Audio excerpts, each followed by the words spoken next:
ಸ್ವಚ್ಛತಾ ಕಾರ್ಯಕ್ರಮ ಹಬ್ಬ ಹರಿದಿನ ಸಮಾರಂಭಗಳಲ್ಲಿ ಮಾತ್ರವಲ್ಲದೆ ನಿರಂತರವಾಗಿ ನಡೆಸಲು ಧರ್ಮಸ್ಥಳ ಸಂಘದ ಗಣಪತಿ ನಾಯಕ್ ಕರೆ. ಹೊಸನಗರ ಸ್ವಚ್ಛತಾ ಕಾರ್ಯಕ್ರಮಗಳನ್ನು ಹಬ್ಬ ಹರಿದಿನ ಸಮಾರಂಭಗಳನ್ನು ಆಚರಿಸುವಾಗ ಮಾತ್ರ ಮಾಡದೆ ಪ್ರತಿದಿನ ನಿರಂತರವಾಗಿ ಮಾಡುವ ಮೂಲಕ ಪರಿಸರದಲ್ಲಿ ಶುಭ್ರ ಹಾಗೂ ಉತ್ತಮವಾದ ವಾತಾವರಣ ಪಡೆಯುವ ಮೂಲಕ ಆರೋಗ್ಯವಂತರಾಗಿರಬೇಕೆಂದು ಶ್ರೀ ಧರ್ಮಸ್ಥಳ ಗ್ರಾಮ ಅಭಿವೃದ್ಧಿ ಯೋಜನೆಯ ಮೇಲ್ವಿಚಾರಕ ಗಣಪತಿ ನಾಯಕ್ ಕರೆ ನೀಡಿದರು. ಅವರು ಪಟ್ಟಣದ ಮೇಲ್ಕೇರಿಯ ಶ್ರೀ ನಾಗಯಕ್ಷಿ ಚೌಡೇಶ್ವರಿ ದೇವಸ್ಥಾನದ ಆವರಣವನ್ನ ಶ್ರೀರಾಮ ಶ್ರೀ ಗಣಪತಿ ಶ್ರಾವಣ ಭಗವತಿ ವೈಭವ ಲಕ್ಷ್ಮಿ ಬಾಂಧವ್ಯ ಸಂಘದ ಸದಸ್ಯರುಗಳಾದ ಸುಮತಿ ವೀಣಾ ಪಾರ್ವತಿ ಶರ್ಮಿಳಾ ಸವಿತಾ ಲಕ್ಷ್ಮೀದೇವಿ ಸುಧಾ ನೇತ್ರಾವತಿ ಸುಜಾತ ಪದ್ಮ ಪ್ರಭಾ ಶಶಿಕಲಾ ಮೊದಲಾದವರ ಸ್ವಚ್ಛತಾ ಕಾರ್ಯಕ್ರಮದಲ್ಲಿ ಪಾಲ್ಗೊಂಡ ಸಂದರ್ಭದಲ್ಲಿ ಮಾತನಾಡಿ ಮೇಲಿನಂತೆ ಕರೆ ನೀಡಿದರು. ವರದಿ ಉಡುಪಿ ಸದಾನಂದ, ಕನಕ ಟಿವಿ, ಹೊಸನಗರ. ಕನಕ ಟಿವಿ ಕನ್ನಡ, ಸುದ್ದಿ ನಿಮ್ಮದು, ಧ್ವನಿ ನಮ್ಮದು. ಯಾವುದೇ ಸುದ್ದಿ ಹಾಗೂ ಜಾಹೀರಾತು ನೀಡಲು ಸಂಪರ್ಕಿಸಿ. ರಾಜ್ಯಾದ್ಯಂತ ಪ್ರತಿ ಜಿಲ್ಲೆ ಹಾಗೂ ತಾಲೂಕು ಭಾಗದಲ್ಲಿ ಮಹಿಳೆಯರು ಹಾಗೂ ಪುರುಷರು ವರದಿಗಾರರು ಬೇಕಾಗಿದ್ದಾರೆ. ಆಸಕ್ತಿ ಉಳ್ಳವರು ಕೂಡಲೇ ಕರೆ ಮಾಡಿ 9380661853.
ಮಾಯಿನ ಕಪ್ಪ ಸರಿ ಬರಲಿಲ್ಲ ಈ ಕಡೆ ನೋಡಿ.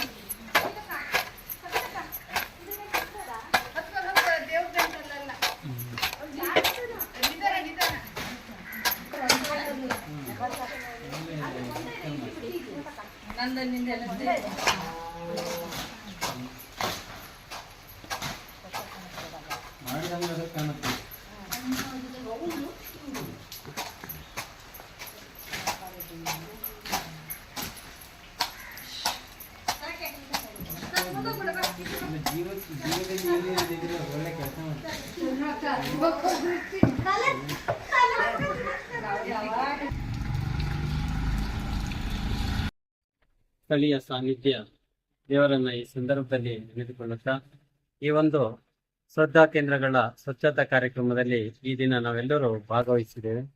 ಇದರ ಉದ್ದೇಶ ಏನಂದ್ರೆ, ನಾವು ಪ್ರತಿ ವರ್ಷವೂ ಕೂಡ ದೇವಸ್ಥಾನಗಳ ಸ್ವಚ್ಛತೆ ಕಾರ್ಯಕ್ರಮವನ್ನು ಹಮ್ಮಿಕೊಂಡು ಜನರಲ್ಲಿ ಸ್ವಚ್ಛತಾ ಮನೋಭಾವನೆಯನ್ನ ರೂಢಿಸಬೇಕು, ಬೆಳೆಸಬೇಕು ಅನ್ನೋ ಒಂದು ಕಲ್ಪನೆಯನ್ನು ಇಟ್ಕೊಂಡು ಹಾಗಾಗಿ ಶ್ರದ್ಧಾ ಕೇಂದ್ರಗಳ ಸ್ವಚ್ಛತೆಯನ್ನ ಇಟ್ಕೊಳ್ಳುವಂತ ಭಾವನೆಯನ್ನ ರೂಢಿಸಬೇಕು ಅನ್ನೋ ಕಲ್ಪನೆಯನ್ನು ಇಟ್ಕೊಂಡು ಪ್ರತಿ ವರ್ಷವೂ ಕೂಡ ವಲಯ ತಾಲೂಕು ಮಟ್ಟದಲ್ಲಿ ಪ್ರತಿ ಗ್ರಾಮ ಮಟ್ಟದಲ್ಲಿ ಸೇವಾ ಪ್ರತಿನಿಧಿ ಏರಿಯಾವಾರು ನಾವು ಸ್ವಚ್ಛತಾ ದೇವಸ್ಥಾನಗಳ ಸ್ವಚ್ಛತೆ ಕಾರ್ಯಕ್ರಮವನ್ನ ಹಮ್ಮಿಕೊಂಡು ಇದರಲ್ಲಿ ಎಲ್ಲ ಸಂಘದ ಸದಸ್ಯರಿಗೆ ಮನವರಿಕೆಯನ್ನು ಮೂಡಿಸುವ ಮೂಲಕ ಈ ಒಂದು ಕಾರ್ಯಕ್ರಮವನ್ನು ಹಮ್ಮಿಕೊಂಡು ಸ್ವಚ್ಛತೆಯನ್ನ ಪ್ರತಿ ವರ್ಷ ಕೂಡ ಮಾಡ್ಕೊಂತ ಬಂದಿದ್ದೇವೆ.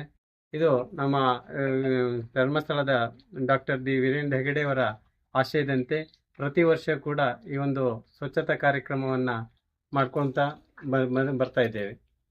ಇದರಿಂದ ನಮ್ಮ ಜನರಿಗೆ ಇದ ಪ್ರಯೋಜನ, ಈ ಗ್ರಾಮದ ದೇವಸ್ಥಾನಗಳ ಸ್ವಚ್ಛತೆಯನ್ನ ಮಾಡುವ ಮನವರಿಕೆಯನ್ನ ಆಗಲಿ, ಹಾಗೆ ದೇವಸ್ಥಾನವನ್ನು ಸ್ವಚ್ಛತೆಯನ್ನ ಇಟ್ಕೊಳ್ಬೇಕನ್ನೋ ಕಲ್ಪನೆಯನ್ನ ಜನರು ಅದನ್ನ ಪ್ರತಿ ಈ ಒಂದು ವರ್ಷದ ಒಂದೇ ದಿನ ಅಂತ ಆಗಬಾರ್ದು, ಪ್ರತಿ ವರ್ಷ ಕೂಡ ಪ್ರತಿ ದಿನ ಕೂಡ ಇದು ದೇವಸ್ಥಾನಗಳ ಸ್ವಚ್ಛತೆಯನ್ನು ಇಟ್ಕೊಳ್ಬೇಕಂತ ಮನೋಭಾವನೆಯಿಂದ ಈ ಒಂದು ಕಾರ್ಯಕ್ರಮ ಹಮ್ಮಿಕೊಂಡಿದ್ದೇವೆ.